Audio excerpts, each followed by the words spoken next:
Hai, apa kabar? Saya Karisma Hamzah, senang sekali jumpa lagi dengan Anda. Dan saya mohon maaf ya, saya izin buka maskernya karena ini untuk memudahkan interview. Dan untuk diketahui, saya sudah divaksinasi dan segenap kru yang bertugas di sini pun sudah.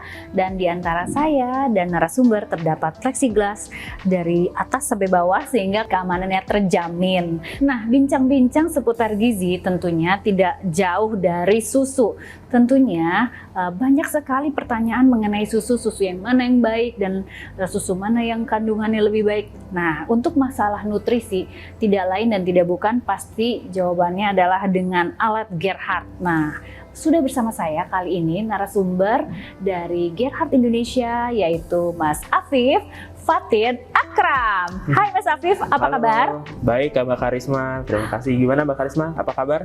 Baik, senang sekali jumpa lagi ya. Dan tentunya seru banget nih, kita kan masih bincang-bincang masalah susu. Jadi kita lama-lama saudara persusuan nih. Jadi saudara nih kita, saudara, terlalu sama banyak. suka susu mungkin ya Mbak ya? Benar, dan saya juga pasti banyak sih pertanyaan-pertanyaan lain nih Mas Afif. Susu kan macam-macam bentuknya. Iya. Ada susu kental manis, ada susu bubuk, dan ada susu cair. Betul. Yang kemarin kita bahas minggu lalu ya. Betul. Nah, susu-susu ini gimana sih cara buatnya sebenarnya? Cara buatnya Dan apa yang membedakannya? Betul. Oke, baik.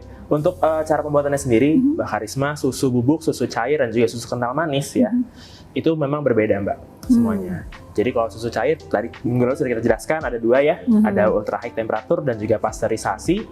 Sedangkan untuk susu bubuk merupakan susu yang berasal dari susu cair atau susu segar dari peternak sebenarnya Mbak Karisma. Oh, jadi dari peternak. Betul. Susunya dikirimkan ke pabrik. Betul, jadi dikirimkan ke pabrik dengan adanya standarisasi tertentu nih Mbak Karisma, terutama untuk kadar protein dan juga kadar lemaknya. Oh, jadi begitu datang di pabrik diuji lagi? Diuji lagi Mbak, pengujiannya itu dengan alat dari Gerhard, seperti itu.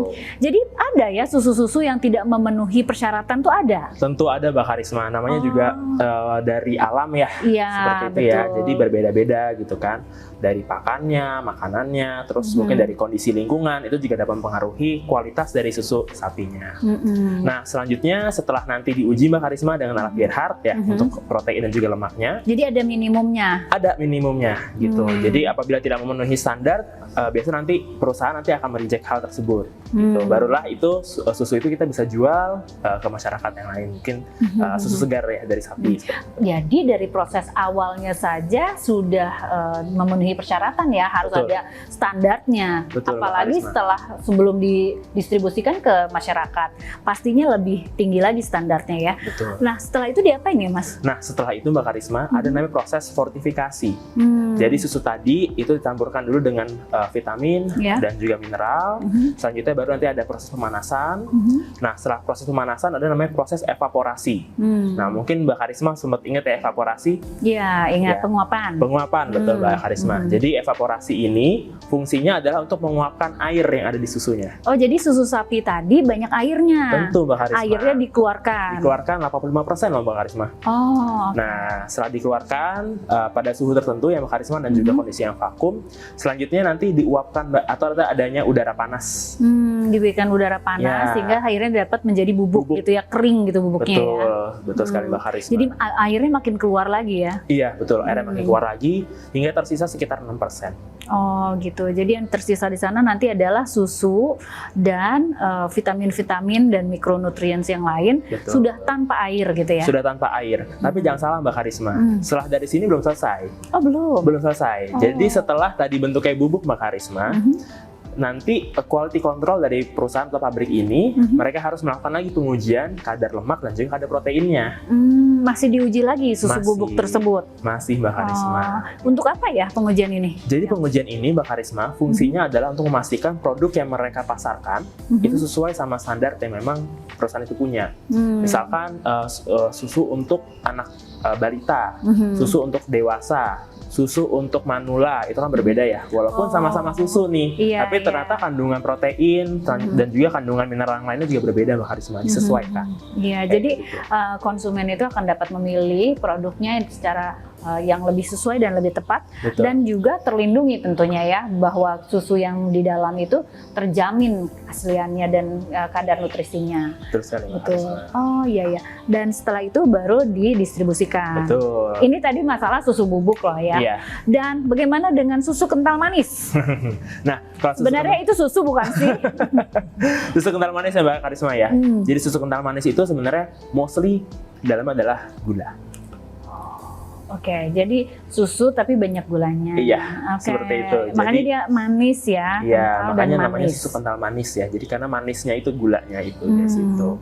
Tapi memang secara ekonomis ya susu kental manis juga mungkin lebih tinggi ya secara ekonomis ya, karena pasti secara harga lebih murah ya dibandingkan mungkin dengan susu cair ataupun susu bubuk. Tapi sebenarnya susu kental manis itu masih ada proteinnya nggak sih? Susu kental manis tentu Mbak masih ada proteinnya. Nah, karena mereka juga harus ada pengujiannya juga nih Mbak.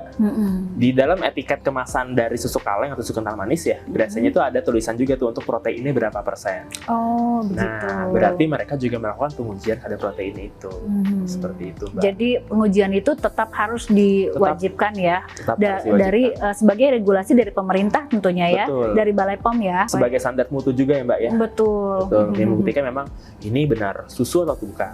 Atau misalnya kan masih ada kandungan proteinnya atau tidak. Tidak hanya manis, tapi kita lihat kan di situ kan dinilai dicantumkan bahwa ini adalah susu. Tapi betul apa tidak susu Nah, atau hanya betul. gula gitu ya? Betul Mbak Oke, Karisma.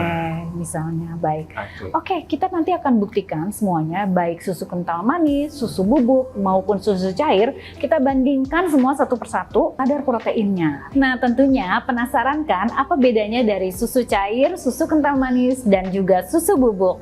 Oleh karena itu, kita akan cek semuanya di Laboratorium Gerhard Indonesia. Yuk, Mas Afif, Ayo Mbak, ayo mari ikut. let's go!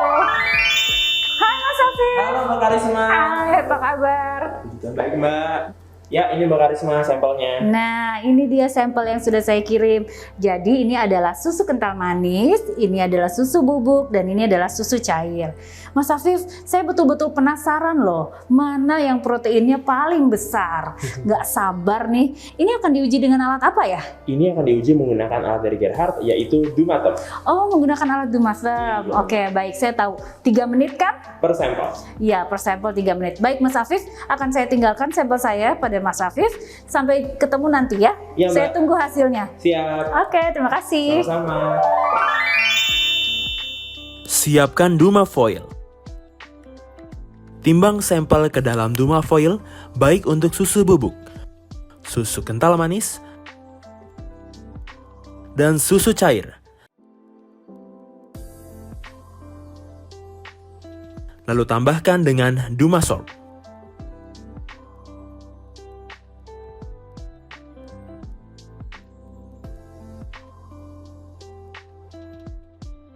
Untuk pengujian kadar susu menggunakan alat Dumatem.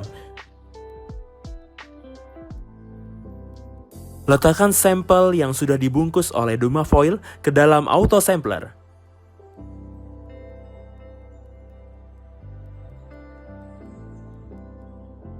Selanjutnya, alat akan memasukkan sampel secara otomatis. Tunggu hingga 3 menit sampai dengan hasil analisis ditampilkan di layar. Ternyata capek juga ya bolak-balik dari lab. Capek ya Mbak?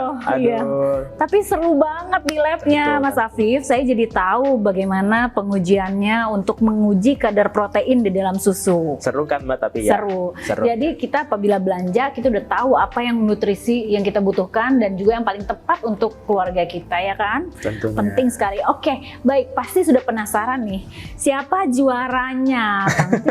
Teng teng teng teng. Iya, juaranya ya. Kita sekarang sudah ada hasilnya untuk siapa juara protein di antara 3 jenis susu tadi, susu bubuk, susu kental manis, dan juga susu cair. Oke, silahkan Mas Afif yang mengumumkan. Dan untuk hasil analisis kadar protein dengan nilai yang paling rendah atau berada di posisi ketiga diperoleh oleh susu kental manis. Ya, ternyata posisinya di posisi ketiga ya susu kental manis Iya, ya. Mbak Karisma. Oke, mungkin peruntukannya adalah untuk makanan penutup, hidangan manis ya, misalnya martabak, dan mungkin cocok untuk buat hidangan berbuka puasa ya. Tentunya seger jadi langsung Mbak Karisma ya. Bener, betul. Es campur pakai susu kental manis kan betul. enak ya. Jadi jangan sedih ya penggemar SKM atau susu kental manis, silahkan menikmati tapi lebih hati-hati karena ternyata gulanya lebih banyak daripada proteinnya. Betul sekali Mbak Karisma. Oke, sekarang berarti tinggal posisi kedua dan juaranya nih. Betul. Siapa nih juara protein? Oke, saya siap-siap. Oke, Mbak Karisma, untuk hasilnya sebenarnya ini perbedaannya sangat tipis. Oh, nggak beda jauh ya ternyata. Tidak berbeda jauh Mbak Karisma. Oke. Jadi setelah kita lakukan pengujian kadar protein tadi dengan menggunakan alat Gerhard, Mhm, ya, untuk alat Dumatem, mhm. nah sehingga hasilnya sendiri dapat diputuskan untuk juara satunya adalah susu cair.